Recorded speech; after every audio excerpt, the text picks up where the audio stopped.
It was summer on Sodor. The sky was bright blue. The fields were full of flowers, and the birds sang sweetly. As Thomas filled up with water, he felt very happy. Suddenly, there was a whoosh and a wheesh and a clackety-clack. A streak of silver roared by on the track. Fizzling fireboxes, what was that? All over Sodor, Thomas's friends were buffeted and blasted on their tracks. Bubbling boilers! Bust my buffers! Watch my paintwork. Trembling cats! Who was that? Gosh! Slow down, Speedy! Railwaider!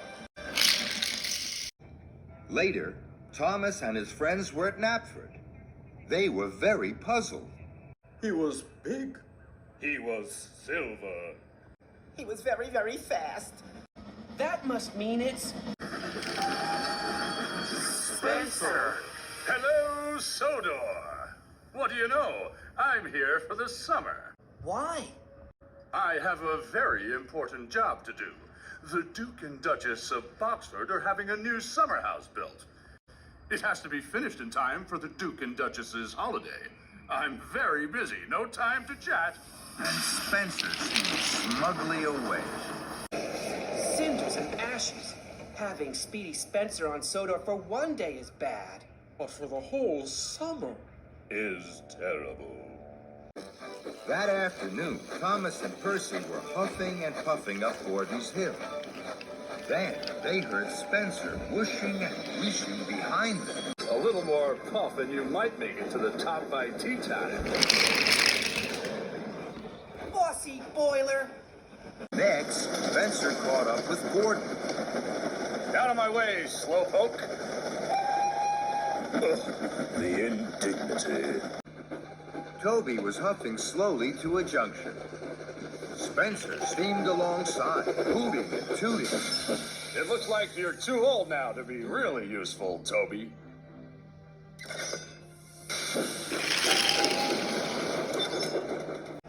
Toby gasped. He was upset. He missed his green light. Edward and James were chuffing cheerfully along. Spencer slowed. Dear, oh dear, it takes 2 old engines to pull 1 freight car, does it? I'm pulling 5.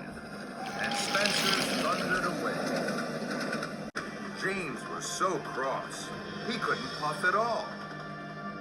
That night, the engines could only talk about Spencer. He told Toby he was too old. He's taken over my express line. He'll never have a shiny coat like mine. He'll never have manners. Spencer's scary. The next day, Thomas was at Brendam Docks. He had a heavy flatbed of machinery to collect. Spencer was there. He was being coupled up to 5 flatbeds of building materials. Dear, oh dear, Thomas. It's just as well the Duke and Duchess don't have a tiny toy tank engine like you. The summer house would never be finished. What do you mean? I mean, Thomas, you just can't pull heavy loads. Thomas was upset, and so were the other engines. This time, Spencer had gone too far. Yes, I can. I can pull just as heavy loads as you. Yes, he can. Even heavier. Thomas is not a toy. He's a really useful engine, and he's very strong. The Sodor engines didn't scare Spencer. An idea had bubbled in his boiler. Very well, Thomas. Meet me tomorrow at dawn at the shunting yards. We will have a contest of strength. We will each pull a heavy load and we'll see who can pull it for longer and for further. Spencer slid slyly out of the docks. Suddenly, Thomas felt very worried. Bust my buffers. I can't do this. Spencer will win a contest of strength. The other engines saw that their friend was worried. You're the #1 engine on Sodor, and you'll show Spencer that Sodor engines are more special than he is. I know that because you're my best friend. Thomas looked at his best friend, Percy. Percy believed in him. I will meet Spencer at dawn, and I will win. Early the next morning, in the cold light of dawn, Thomas and his friends waited for Spencer. They could see a streak of silver engine puffing towards them. It was Spencer. Thomas felt worried. I can't do this, Percy. Yes, you can, Thomas. You always tell us we can do whatever we want to. So can you. The tracks were cleared for Spencer and Thomas, and both engines were coupled up to their heavy loads. Edward puffed forward. You will each take different tracks round the island. You may only stop for coal and water. Then Edward whistled long and hard. The contest had begun. Spencer and Thomas pumped their pistons. Thomas puffed off with a heave and a huff. I can do it. I'll puff for longer. I'll show Spencer I really am stronger. Spencer smiled as he slid away. I'll show Thomas who's strong and who's weak. He'll puff home with a squeak and a creak. The other engines watched and worried. Then they blew their whistles long and strong. Good luck, Thomas! Thomas and Spencer puffed round the island. They clickety-clacked along the tracks. They whooshed through woods, and they huffed up hills. Spencer steamed and smiled. He raced and he roared. Thomas puffed and huffed. He heaved and he hauled. Silly little engine. When will he learn?